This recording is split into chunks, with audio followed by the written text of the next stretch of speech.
think that we have quorum. So this is live. Copy. And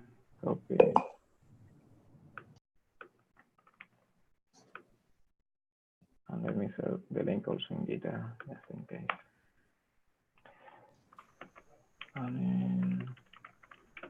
Okay. Welcome, everyone. Thanks for joining. How many people do we have from Europe? One for me, I think Martin as well. So maybe two of us. Okay. So yeah, maybe for the next, so this is our regular, well, today is special, but we usually have the retrospective and planning every other week or at 11:30 a.m. I think on Fridays. So maybe for the next time we can do a quick poll and see which other times are handling, like even moving it to maybe on Monday if it's better, because I know that Fridays afternoon are are a bad time to have meetings. So yeah, we can look into moving this to a time that better suits everyone. So for those that are staying late, like, thank you very much for joining. So yeah, with that, as I said, this is our regular retrospective. So I think we are going to do like a quick cleanup of the current task and move them to the next sprint, and then we can jump into the items that we have for the next sprint, which basically are getting the extension ready so we can see it everywhere. I'm going to share the agenda in the chat. If I find how to do that or not. Polls, participant, annotate, Tonic, okay, chat is in here. All partners are attendees. Okay. So yeah, those are the topics that we have right now, but if anyone has any other suggestion, please let us know.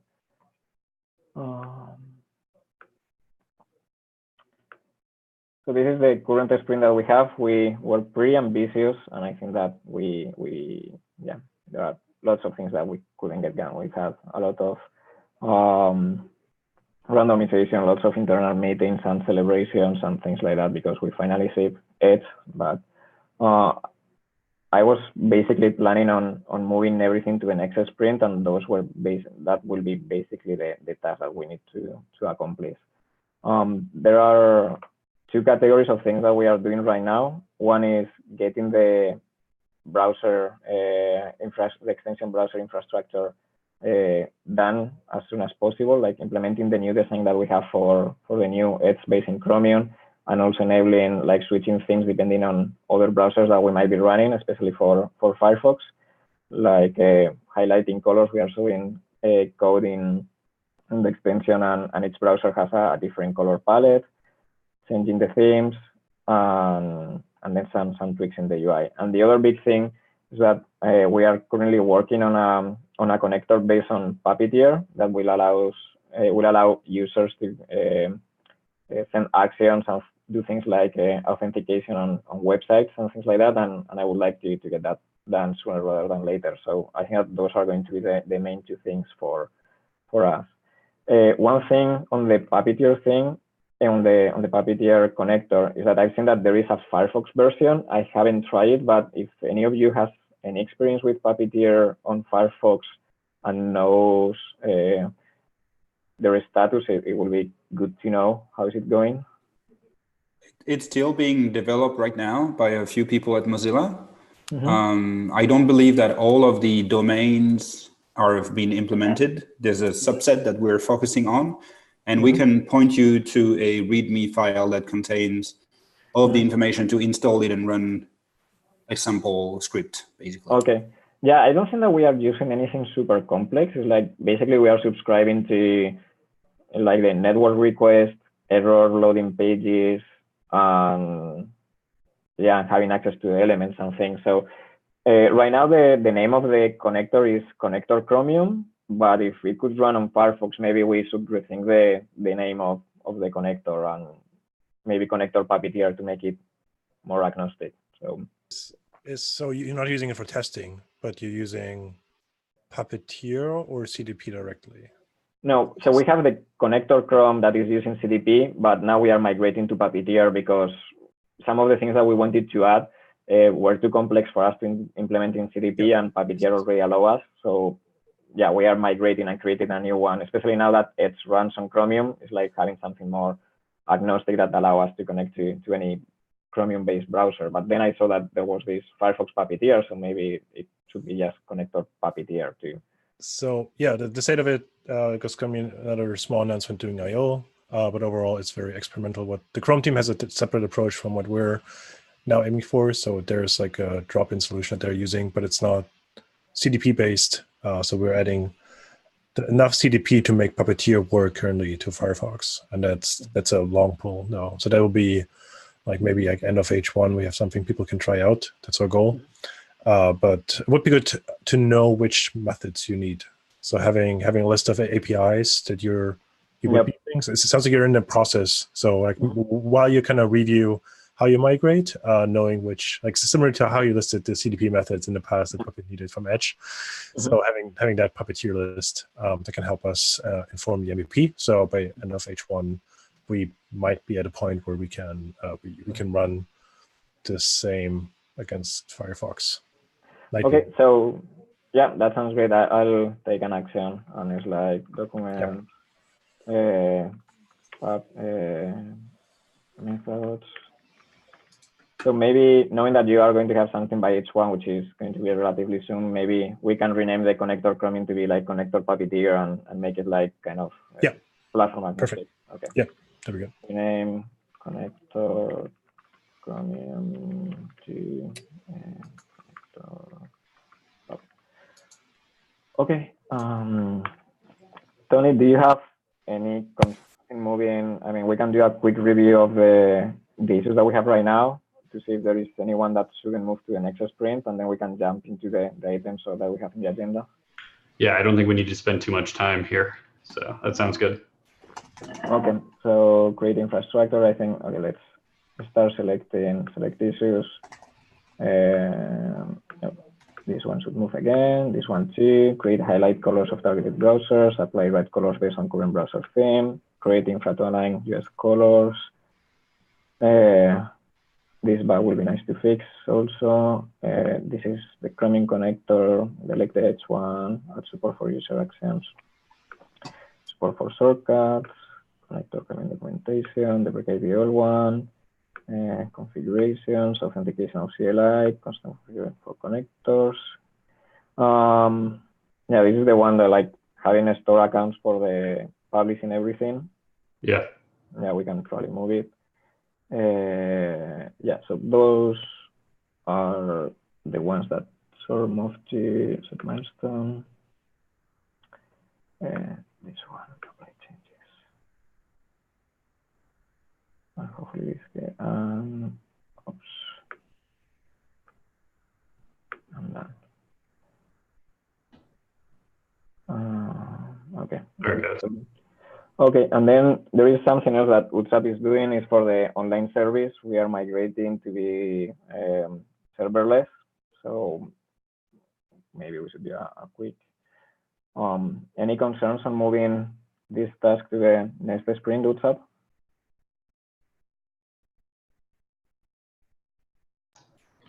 Not really. I'm still blocked on setting up a staging server, but other than that, the actual conversion should be fairly straightforward. Okay, so let's move this. And maybe you had already a task to deploy, deploy staging setup. Yeah, so we should update that one.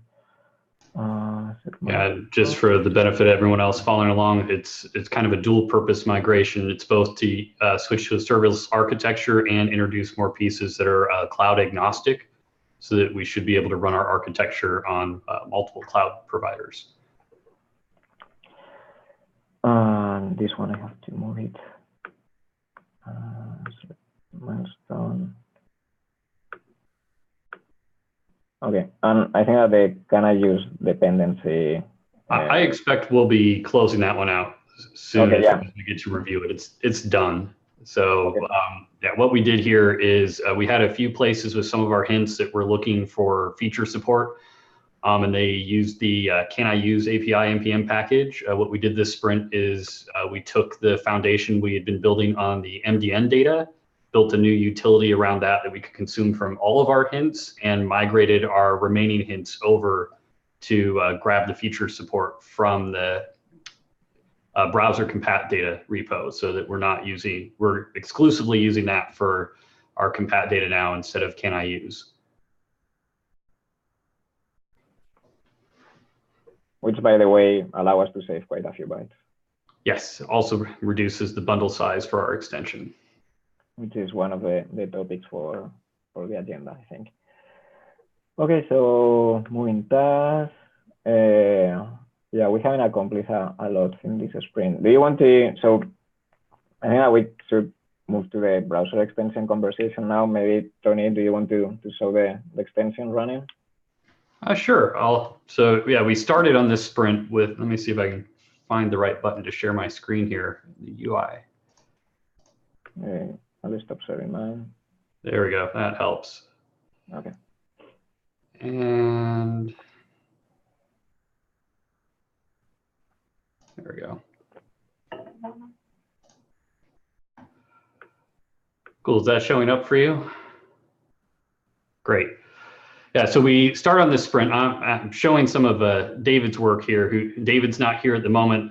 He just started his paternity leave. So, but we've been working on refreshing the UI for the extension based on some of the new mocks and stuff that Stephanie's put together for us. And then obviously we've got the intent to make this conditional so that we're tailoring colors, padding, just subtle parts of the UI based on the browser and context that we're running in. And so we're setting up the infrastructure now so that we can continue to bring in kind of those conditional styles, and will align with the design that we're working on for Firefox as well.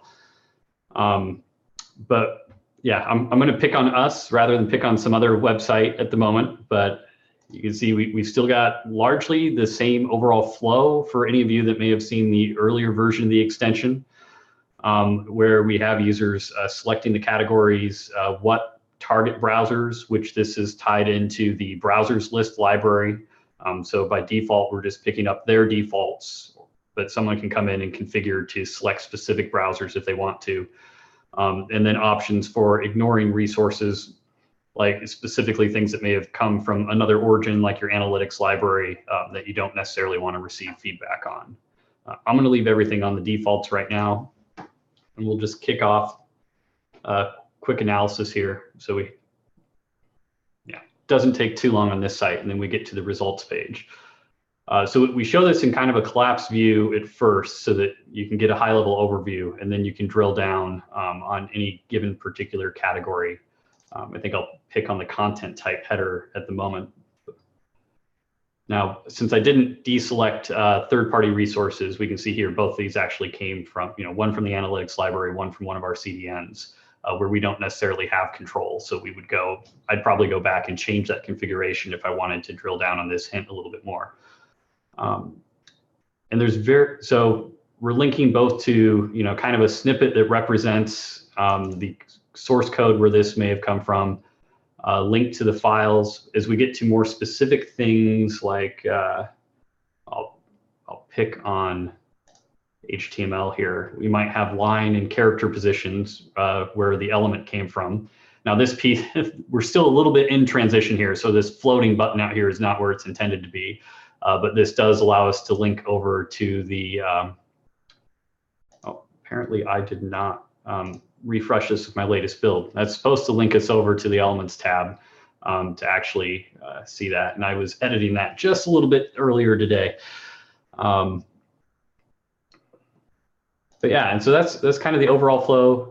We do a little bit more context with some of the CSS stuff. There's still a lot we're working on beyond just the UI itself around the overall experience. Part of the discussion Anton and I were having earlier today were various different places where we feel we're being too noisy, and we're looking to kind of improve that signal to noise ratio, especially as we've brought in more of this compat data. That's been an area that we're still learning about as we take it across different sites and see what's actually popping and kind of for each thing starting to ask ourselves, okay, so is this something we think a web developer would actually be interested in or would take action on, or is it just something they're going to see and go, well, yeah, okay, I have text area, resize vertical. Okay, if a browser doesn't support that, I probably don't care too much. And so that's still one of the nuanced pieces. We did have some interaction with the guys working. I don't know if anyone's here who has worked on the browser compat data or not, but we've had some interaction there to help us kind of get deeper insights, because our initial version of this, specifically in CSS, could look at properties, but couldn't dig deeper into the values. So with collaboration there, we introduced a new matches syntax into the schema that we're in the process of updating to, so that we can actually recognize things like 3D transforms and the varying level of support there, where it's not a full match on the entire value, but something more nuanced. And I think one of the other topics that I saw on the agenda for today is to then talk about how we could extend this into JavaScript and script APIs, which we haven't gone into yet, but we do have foundational pieces there. We have a JavaScript parser that in the past couple sprints we've migrated over to use, I think it's Acorn directly. And we're doing AST walks there for some of our other hints. So pairing that with the integration of the MDN compat data, I think we're in a good position to explore that, and we can kind of talk about that a little bit more later. Quick in on the MDN compat data. So I did nudge the MDN team to prioritize that like audit feedback, so that the two Broxy mentioned, like one moved forward about the matching syntax, and the other one that's more the opinionated, like which APIs are basically just progressive enhancements and we shouldn't be warned about to reduce noise. So yeah, I'm happy to also like help nudge that forward. I think webhint is the first audit to really use it, so it gives a lot of insights like how to reduce the false positive, and also like allows us in dev tools to use the data in more places, so it doesn't feel like we're sprinkling all over the place. Like CSS warnings in the console basic right now are just like, hey, everything is wrong. Whereas we want to get to a point where it's really trustworthy. I think the changes you're adding help a lot. Yeah, and it's definitely going to be a path. I think, one of the other examples that we've ran into recently was like, well, there's some of these different properties we're looking at where I don't think there's anything we necessarily can add to the MDN data. I'm sure there'll be some of these where we'll end up having to have perhaps a purpose-built hint for some of the more complex scenarios. But my hope is that as much as is possible to represent in the MDN data, that we can we'll try not to maintain our own version of that, and we'll continue to try to push as much into that data set as we can and consume it from there.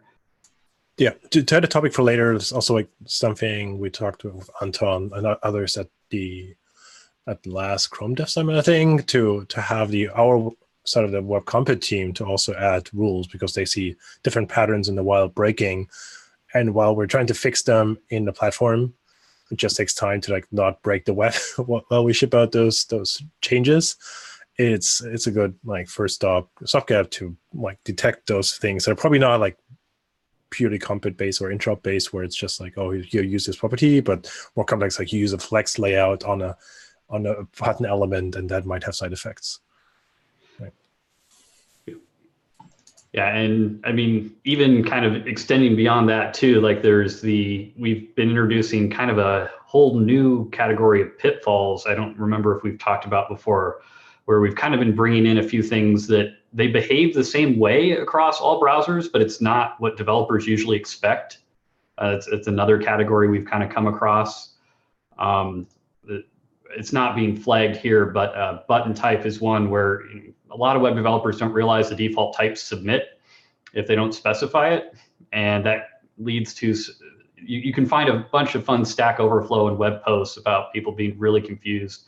I've hit this myself while doing debugging, and you can be very far removed from the source of the problem for that one. And there's a collection of a bunch of these in the web platform that I think are also interesting beyond I think sort of the baseline we're trying to establish of the cross-browser differences. Like even within the web platform, it doesn't always make sense. I don't think I have anything else UI-wise to show here. Anton, was there anything else you wanted to cover around this? Otherwise, I'll stop sharing the screen and we can move on to the rest of the agenda. Yeah, and I think that this covers, unless anyone has any more questions about the current status of the extension. Doesn't seem like it. So okay, then we can move to the next item. That so one of the things that Harald proposed was, or that wanted to talk about, is the web extensions API blockers. Do you know if we have any blockers right now, Tony, for that? See, I didn't mute myself. Okay, good.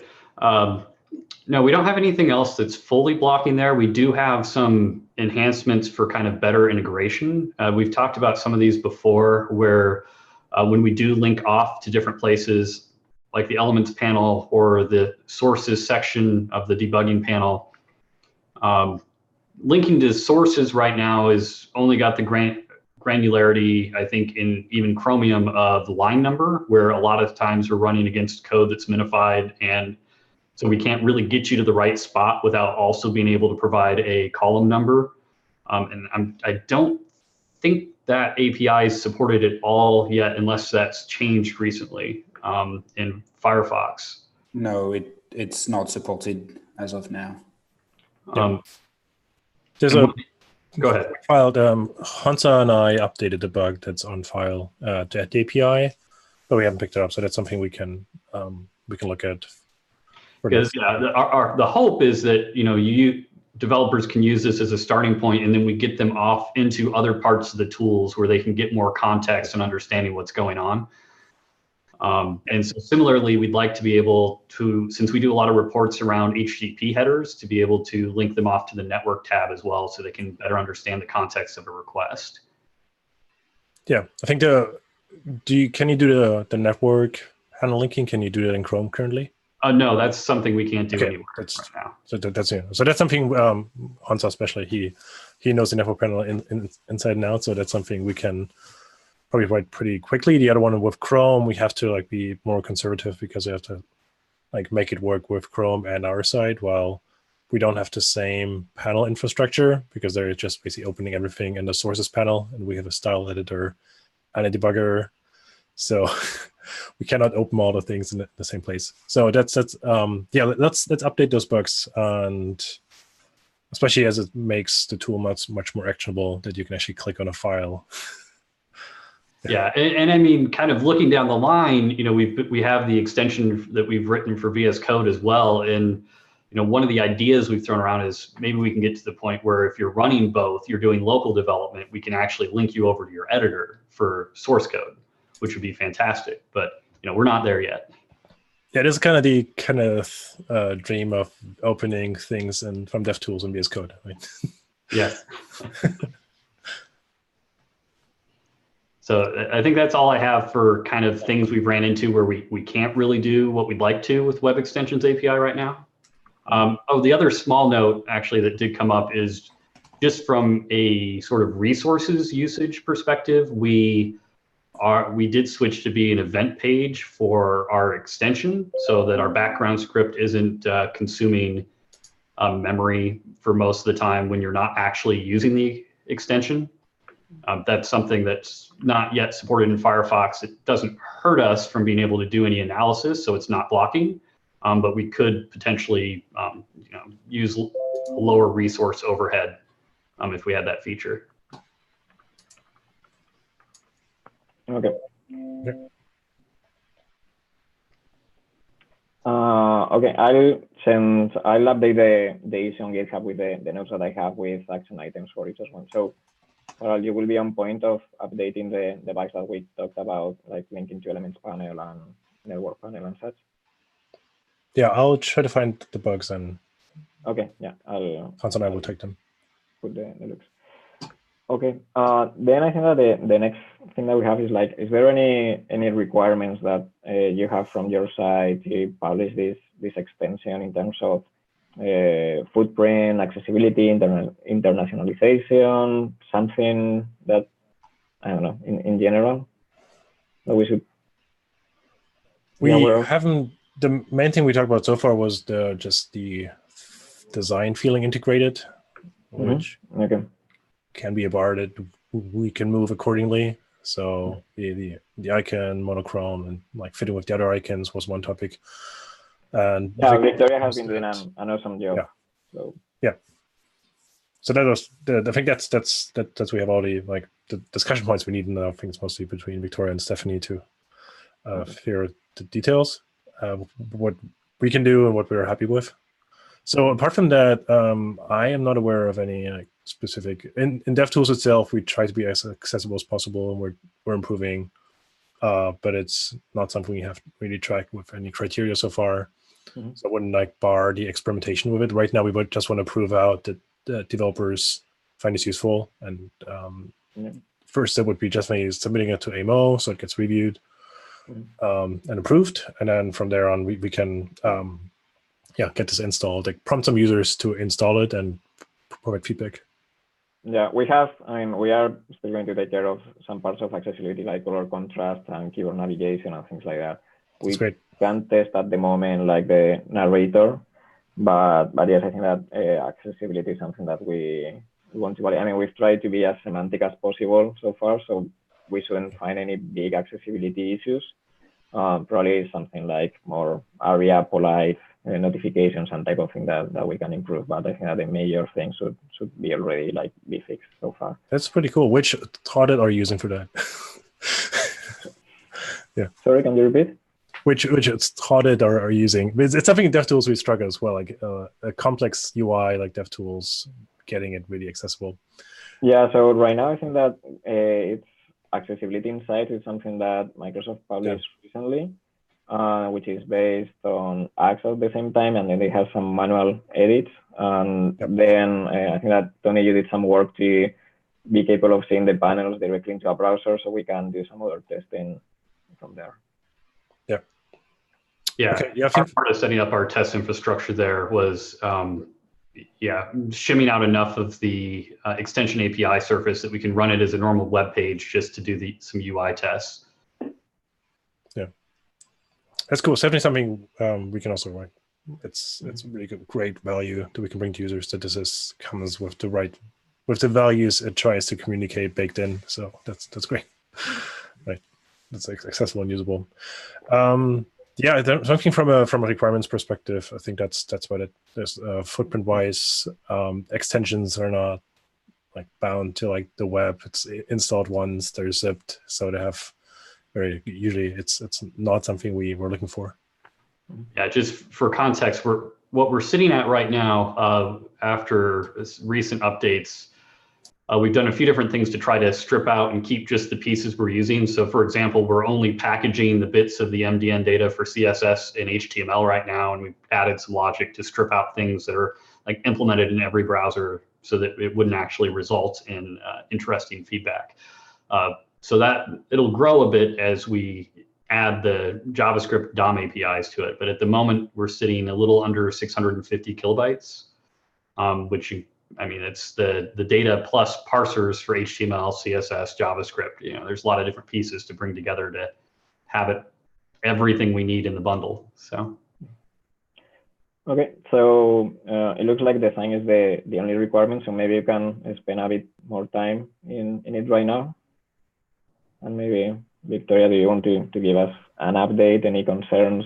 Something that you want to share?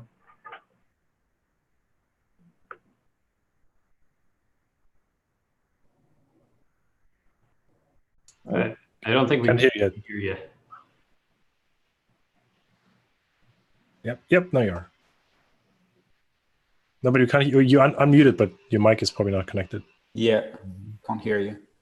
Not the right mic.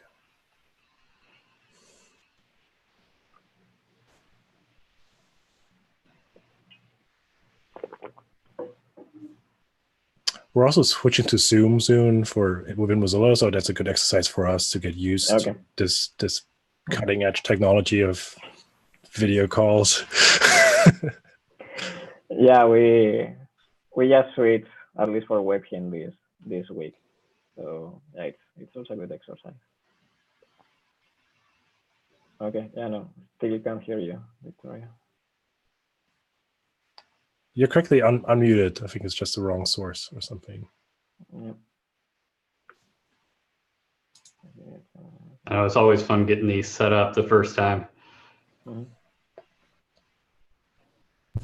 There's an audio settings menu near the microphone icon, and you should be able to change the microphone input in there. I don't know if that's the problem though.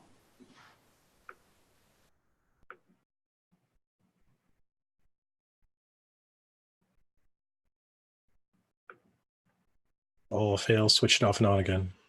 Yep.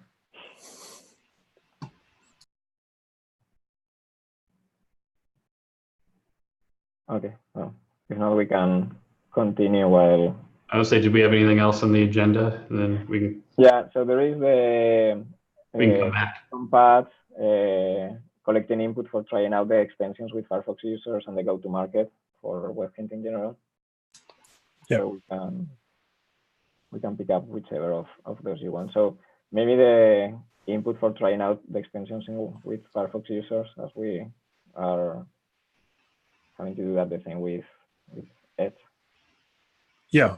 So I guess for the Firefox side, what we have in place, just talk about what we can do. We have an experimentation platform in Firefox where we can prompt users and onboard them into experiment, where we just install stuff for them and then survey how they use it, or just look at data, how people are using it. So do you have, so the question there for webhint would be, do you have instrumentation in webhint to track usage? Yeah, so we currently have, we're hooked into application insights in the extension. It's just hooked up to track a few basic events. We're not tracking anything too detailed. We're tracking that it actually gets shown when someone actually chooses to start a scan, and then whether that scan finishes, fails, or is canceled, and how long that took. We're not reporting information about where it was actually scanned. I think we may include the configuration that was used, but we didn't want to include any of the URLs because it could potentially have personally identifiable information. Yep, definitely. So that's good. It might come up during the review, just to give you a heads up. Data collection is something that the review team's looking at for add-ons. So yeah, one of the questions I actually had there as well is there, do you guys have kind of recommended guidance on sort of user permission for data collection? Is it whether that's more in the store, in the listing, or is it preferred to have sort of a deliberate interaction before first use? I think most extensions do collect analytics. The only thing the main thing that's a footnote in review is if you just include the GA JavaScript minified.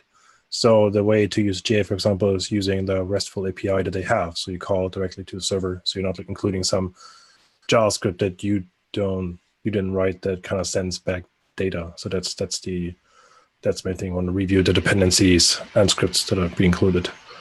Apart from that, yeah, if you want to do opt-in data collection, then the settings page, I think, is the easiest. I think I saw some extensions also prompt on first use, but yeah, since it's only a high-level engagement with the product and not anything private sensitive, I think that's considered like that's something we also collect on release in Firefox.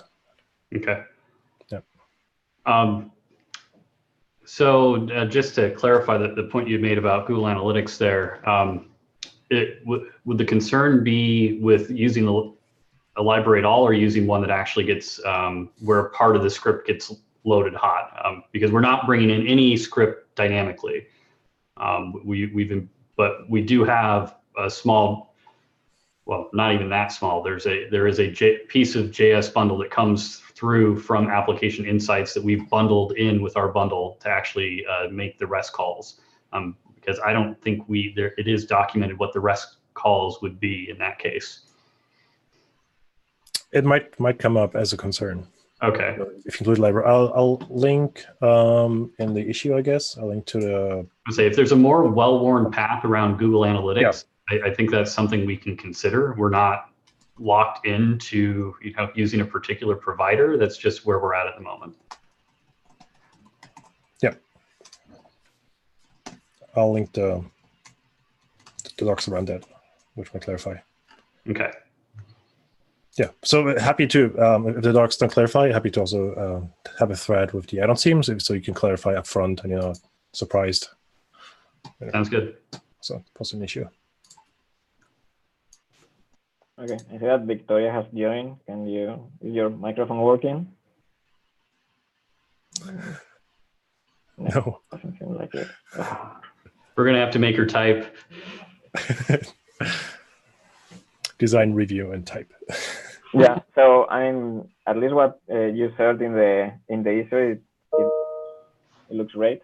I don't know if you have any other panels that you've been working on, but please feel free to share them. From my point of view, I think that the next steps for us will be to enable that infrastructure to easily switch themes depending on the browser or the thing that has been selected. And then for you or someone to implement that style once we have those pieces in place. Does that make sense? Yep. Okay. Yeah, and the way that we are trying to do this is really easy. We want to rely as much as possible on CSS variables, so it's kind of an easy transition, and we don't have to rewrite the whole thing from scratch in case we decide to change something. So kind of like changing policies, color, like the fonts, colors, sizes, and maybe some items. So we'll try to make it as easy as possible. Yeah. The thing from our side, we can share the Photon designs already out there. We can share some resources, how to reuse the colors. We have existing color, JSON and SCSS, whatever CSS flavor and place to use colors in. So you can pull those in by NPM even to say. Is there anyone in your side that will be on point of integrating the styles once we have the infrastructure in place? So we can ping them once it's merged? Yep. Cool. Yeah, I think just Sissi is on the issue, and then we can have a conversation there. Okay, yeah, then I'll ping you once this is merged. That's hopefully going to be in the next week or so. Yeah. Okay, so. Go ahead. Yeah, so I wonder if I should talk more about running the experiment. Sorry, can you repeat? If I should talk more about running the experiment of trying out Webhint in Firefox.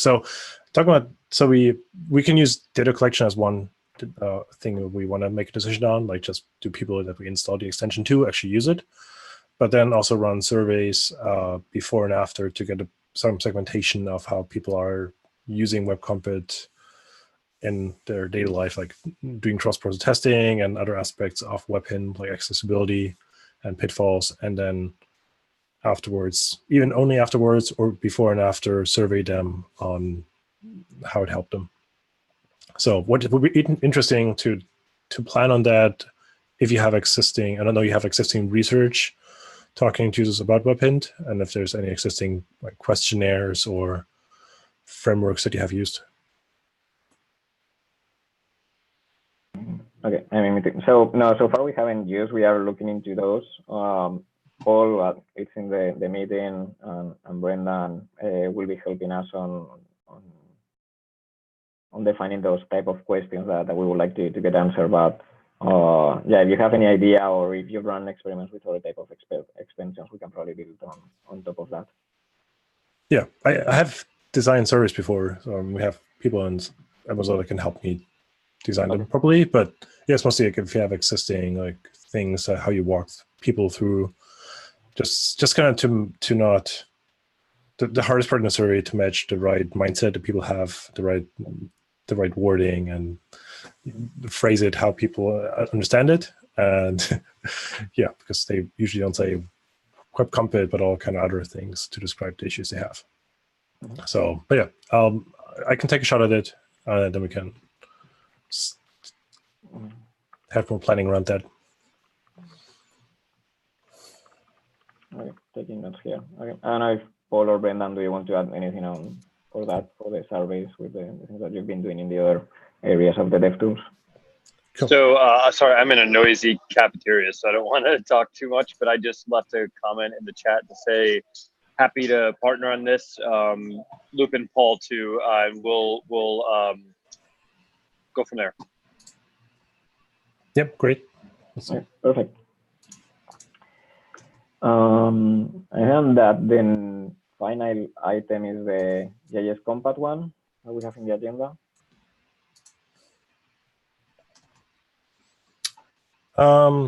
There's also the go-to-market promotion plan for webhint. I guess there's a general question. Okay. Yeah. Basically, what's how do you plan to get more people into webhint? Do you have like a milestone where you're gonna do all the cool things? Yeah. So on the sorry. Go ahead, Anton. No, I'll let you talk. You are the okay. Yeah. So on this front, we have a lot more work to do. It's only very recently that we actually have a PM assigned to webhint after some of our internal reshuffling, given all the change in our org. So it's certainly something we're going to look to define and obviously partner with you guys on to make sure that whatever strategy we have lines up with Firefox too. So it's certainly something we will be jumping into more going forward. So just to pile on that, we don't have any specific milestones. We don't have any like deadlines or like artificial deadlines. It's like when we are ready, and we want to ship as soon as possible. But I would say that if we have to pick one, will be to just ship to all the browsers that we can. So ideally, we want to ship this extension to Edge, Chrome, and Firefox. It doesn't have to be simultaneous. So if we are ready for one of the browsers, like we will just ship it, and then it's from there try to do the usual promotion that we are doing, like tweeting not only from the official account, also for the Microsoft Edge ones, doing the usual blog posts, use some of the people that already like the tool to help us promote this and getting feedback from that, at least for this initial milestone, and then try to iterate as fast as possible, getting all the feedback that they have from them and showing that we are reactive and publishing new versions. Yeah, to pile on that a little more. So one of the things we're trying to do too is to partner with our developer relations team. So every time we go and do outreach and we're going to events and things like that, we want to start promoting webhint, doing demos around webhint, all those sorts of things. So more of an organic approach right now.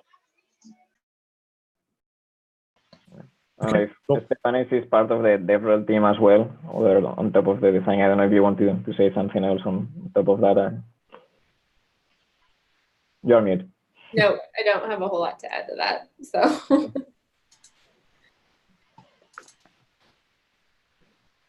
Okay. Great. So yeah, final item will be the JS Compat, I think, unless someone else has something else that they want to discuss.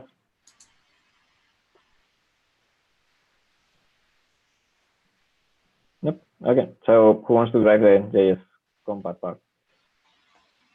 I guess we touched on it initially. Acorn landing, AST, tree walking, and all the fanciness, and then get some more about trying it out and see how the JS data from MDN holds up. Because I think their CSS data is way more complete than the JavaScript one. Right? Yeah, and I think the other thing that I'm concerned about there as we get into it is just in the JS world, we're blending, at least from an AST perspective, we've got native APIs and user APIs without a clear distinction between the two, other than hopefully they're not named the same.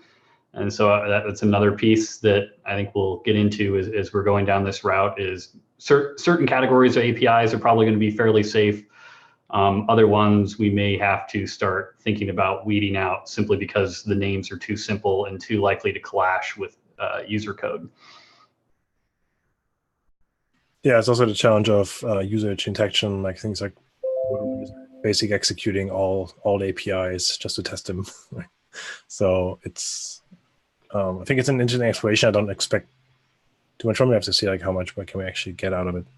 Yeah, and I mean, our focus here is on kind of approaching this more from the static analysis perspective. I mean, there's obviously the runtime analysis we could do with shimming APIs and assessing what a page actually uses, but that has a much more significant performance impact on how the page itself executes, and is a lot more brittle depending on what overrides the page itself might be doing to the native platform as well. So I don't think that's an area we'll be looking at first. We're hoping to go more from the static analysis perspective and see if we can get somewhere there that's useful. Quick question about that. Is the common denominator the static analysis way? Because I know there's a connector for files, right? Like you can do a web hint audit on your, whatever's on your hard drive. Yeah, and we so don't does that mean that you don't, right? So does that mean that if you can't, you only going to do it in the static analysis way, or you're also going to consider hints that may only be applicable to runtime? We will consider, we're definitely open to considering hints that would only be applicable to runtime. Where we can do something statically, we prefer that because we can use it across more contexts. But if static's not up to the challenge and runtime is, then yeah, we have hints today that are specific to given contexts and don't run everywhere, and that's okay. Yeah, right. We have an option. One of the properties in the meta of the hint is to run the context if it applies for static files, the web, or both scenarios. So yeah, and we can even have a hint that is smart enough to know what it is running and use one approach or the other. It will make it a bit more complex, but yes, definitely, it's like we want to, if a static is not enough, then go to the other scenario. Okay, cool. Okay. I don't know, is there anything else that anyone wants to share? Some other concerns? Maybe once we have the extension, or even with probably once we rebase with your latest fix, Tony, we can share the latest bundle. It will be nice to start getting some feedback from the people in here for things to tweak, not only in the UI but also in the results, to know if it's too noisy or not. So does that sound something like you would like to help us with? We plan on doing this also internally in Microsoft, but yeah, having maybe a kind of a beta version that people need to manually install and give us feedback, and well, that would be good. That'd be great, actually. Okay. Yeah, what we've been doing so far is we've kind of just been attaching zips to each of our PRs with the current status of the extension. So anyone who's wanted to see the latest on a given pull request can sideload it and take it for a spin. I will caveat just with where we are with the design implementation, the new design still has some gaps in it in terms of what we've gotten around to implementing so far. So I might want to clean a few more of those up before we share something out. But I would say probably by the end of next week, we could have something, I think, worth having other people kick around. We can definitely offer, we have a big web dev audience within Mozilla with all the different properties that we're maintaining, so we can share it out internally into the DevTools team here to tell a lot of feedback. Perfect, yeah. So maybe as soon as we merge this, like the PR of 2287, then we can share which is the new design implementation, and we can share that one. And then get new drops every single time. I have a question about the Firefox extension. Is there a way to load it and making it more permanent, other than just via the debug local extension, and then every time that you open the browser, do that again? Yeah, you use basically the add-ons SDK, the RX command, and then you can get a signed package that you can then upload on a website. People can just install, and it's 6 rounds. So basically, it submits the extension to AMO, signs it in all one step, and you have a signed version that you get back. Okay. You get documentation on that.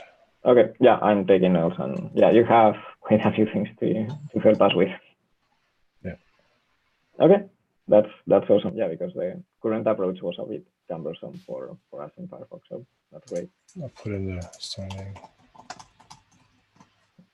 Once we start testing the beta version that you're gonna give people, is this okay to tweet about it? Like, I'm guessing everything's open, but like, is there anything that you want to keep under the covers for some time? I don't think so. It's like, even from the account we've been tweeting, for people that have been asking about the extension, when is it coming, it's like, hey, we already have bundles if you want to give it a try. So awesome. I think that as soon as we are in a good spot, like, yeah, probably when we start seeing it with you, we can start tweeting and sharing it more broadly, and then people can start giving feedback, especially because they have to manually download it. I think it sets the right expectation that this is not done. So I think it's a good idea. Okay. Great. Well, one last call. Anyone else has anything else to say? Nope. Okay, then enjoy the rest of your day or evening, and I'll update the issue with the notes, and just let me know if I forgot something like that. Carol, you'll be taking notes too. Next time I'll share a Google Docs that anyone can edit. I forgot to do that, so sorry about that. And yeah, also for next sprint, I'll send an email or on Gitter about good times for everyone to meet in a couple of weeks and keep in contact. Okay. Okay. Thanks, everyone. Thank you. Bye. Thank you. Bye. Thank you.